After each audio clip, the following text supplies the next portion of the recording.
நீங்கள் பார்த்துக் கொண்டிருப்பது உங்கள் விஜய்.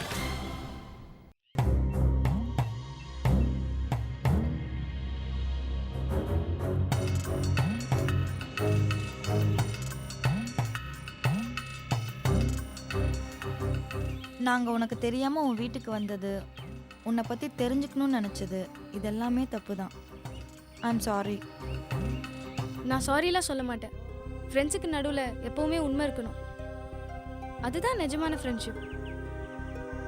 ஏன் எங்ககிட்ட நீ போய் சொன்ன? இதுக்கெல்லாம் என்னால் பதில் சொல்ல முடியாது. நீ வேலையை பார்த்துட்டு போடின்னு சொல்கிறதா இருந்தா இப்போவே சொல்லிடு. நான் விலகிக்கிறேன்.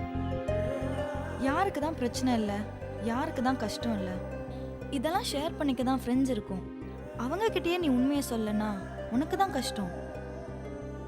உன்னை கஷ்டப்படுத்தணுன்றதுக்காக கேட்கல, நிஜமாவே உன்னோட நல்ல ஃப்ரெண்ட்ஸாக இருக்கணுன்றதுக்காக தான் கேட்குறோம். சொல்லு. கோவில்பட்டி பக்கத்தில் சின்ன கிராமம் என்னோடது. அப்பா சின்ன வயசுலேயே இறந்துட்டாரு. அம்மா தீப்பெட்டி ஃபேக்ட்ரியில் வேலை செஞ்சு என்னை படிக்க வச்சாங்க. வீட்டில் நானும் தீப்பெட்டி வேலை செய்வேன். எங்கள் அம்மா படுற கஷ்டத்தெல்லாம் பார்க்குறப்ப எப்படியாவது படித்து அந்த நரகத்துல இருந்து தப்பிச்சிடணும் தோணும். கஷ்டப்பட்டு படித்தேன். நான் தான் என் மாவட்டத்திலே முதல் மார்க். ஆனா மேலே படிக்க வசதி இல்லை. திரும்பவும் தீப்பெட்டி ஃபேக்டரி.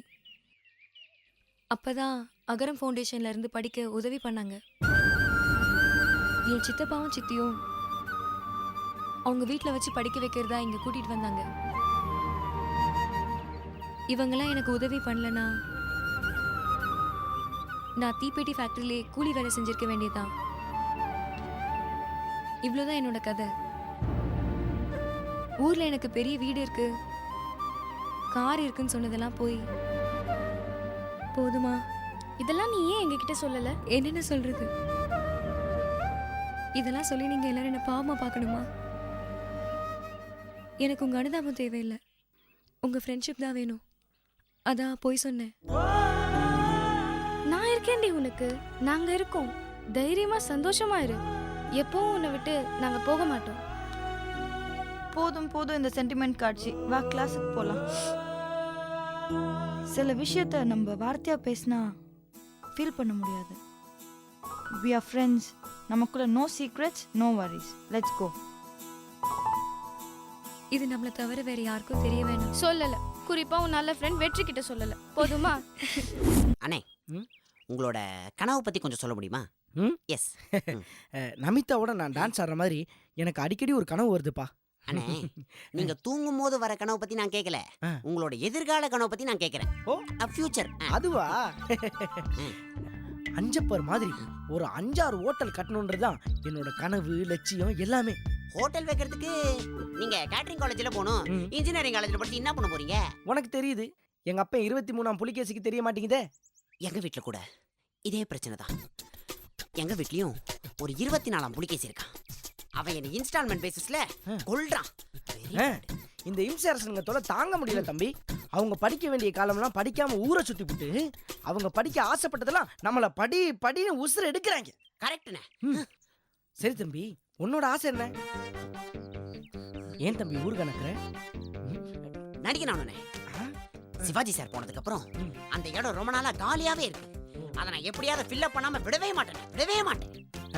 நீ நடிச்சா பல பேர் சீரியஸ் ஆகிறதுக்கு வாய்ப்பு இருக்கு. ஆனா நீ சீரியஸா நடிச்சா பல பேருக்கு வாய்ப்பு இருக்குமான்னு தெரியல.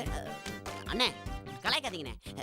சிவாஜி சார் என் கனவுல வந்து, ஜக்கு எப்படா நீ ஒரு பெரிய நடிகனாயி தங்கப்பதக்கம் பாட்டு, வசந்த மாளிகை பாட்டுலாம் பண்ண போறேன்னு என்ன கேள்வி மேல கேள்வியா கேட்டு கொள்றாருன்னு. ஆனா என்னாலதான் பதில் சொல்ல முடியல. என்ன வச்சு காமெடிக்க முடியும் எதுவும் பண்ணலையே. அண்ணே, சீரியஸா நான் நடிகன் ஆகணும்னு. உனக்கு கண்டிப்பா வாய்ப்பு வாங்கி கொடுத்துடலாம். எப்படி? எங்க அப்பாவுக்கு கௌதம் வாசுதேவ் மேனனை நல்லா தெரியும். அப்படியா? ஆமா.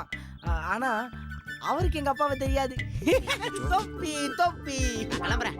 சரி, கோச்சுக்காத தம்பி. மொக்கு வாங்குறதெல்லாம் காமெடியனோட வாழ்க்கையில சகஜமானது. அண்ணே, கவுண்டமணியே சொல்லிருக்கான்னு சொல்ல வந்தேன்.